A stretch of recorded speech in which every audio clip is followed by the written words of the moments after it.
Το πρώτο Αγρίνιο Φεστιβάλ ολοκληρώθηκε χθες με μεγάλη επιτυχία. Το φεστιβάλ το διοργάνωσε ομάδα φοιτητών του Αγρινίου σε συνεργασία με τον Δήμο Αγρινίου και πραγματοποιήθηκε στο Δημοτικό Πάρκο Αγρινίου. Στόχος του φεστιβάλ είναι να προβληθεί η πόλη του Αγρινίου και να αναδειχθεί η δημιουργικότητα των καλλιτεχνών. Διοργανώσαμε ένα φεστιβάλ στο Αγρίνιο, ένα διήμερο φεστιβάλ γραφίτι και με κάποιες συναυλίες από συγκροτήματα από όλη την Ελλάδα. Ήταν κάτι που έγινε πρώτη φορά στην πόλη μας και η πρώτη μέρα εντάξει, είχε μεγάλη επιτυχία, μπορώ να πω.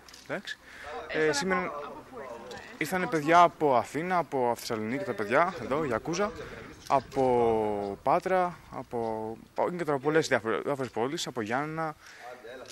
Γενικότερα το γουστάραν πάρα πολύ όλοι αυτό που έγινε και εμείς πάνω απ' όλα. Κουραστήκαμε βέβαια, αλλά εντάξει, ήταν κάτι καλό το αποτέλεσμα. Το φεστιβάλ πραγματοποιήθηκε σε 2 ημέρες. Η πρώτη ημέρα είχε να κάνει με το hip hop και η δεύτερη με τη rock και metal μουσική. Στις δραστηριότητες του φεστιβάλ εντάχθηκε και το γραφίτι, στο οποίο συμμετείχαν καλλιτέχνες από διάφορες πόλεις της Ελλάδας. Πώς κάνετε εδώ? Αυτό το πράγμα λέγεται γραφίτι, είναι τέχνη του δρόμου.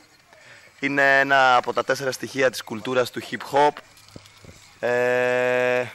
Το κάνουν αρκετά χρόνια. Εγώ βέβαια δεν είμαι ενεργός τόσο πολύ όσο τα παιδιά πλέον.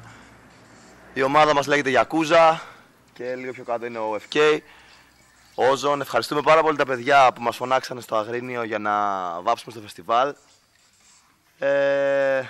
Το γραφίτι γενικά είναι κάτι το οποίο δεν μαθαίνεται στις σχολές και από καθηγητές και δασκάλους. Είναι καθαρά του δρόμου και μαθαίνεται από τον ένα στον άλλον. Και στην ουσία, άμα δεν το έχεις μέσα σου και δεν βγαίνει από μέσα σου, δεν μπορείς να το κάνεις. Δεν το κάνει ο καθένας δηλαδή. Αλλά το μοναδικό σίγουρο είναι ότι θέλει πολλή δουλειά για να το κάνεις. Δεν γίνεται από τη μια μέρα στην άλλη να αρχίσεις να ζωγραφίζεις καλά. Αυτή τη στιγμή ουσιαστικά καιοποιούμε το κομμάτι του Αγρινίου για την ομάδα μου. Δηλαδή το γραφίτι από μόνο του για μένα είναι κάτι το κοινωνικοπολιτικό από μόνο του. Δεν χρειάζεται να ρίξω ούτε υπότιτλους ούτε να εξηγήσω τι είναι.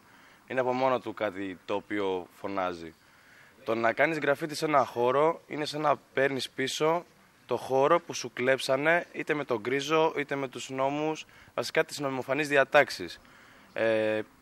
Απλά δεν μπορώ να το εξηγήσω διαφορετικά, είναι κάτι που το έχω ανάγκη. Είναι σαν να δηλώνω στον κόσμο ότι αναπνέω εδώ, ότι ζω εδώ, δρώ εδώ, είμαι εδώ. Τέλος, στο χώρο του πάρκου πραγματοποιήθηκαν δραστηριότητες skateboard.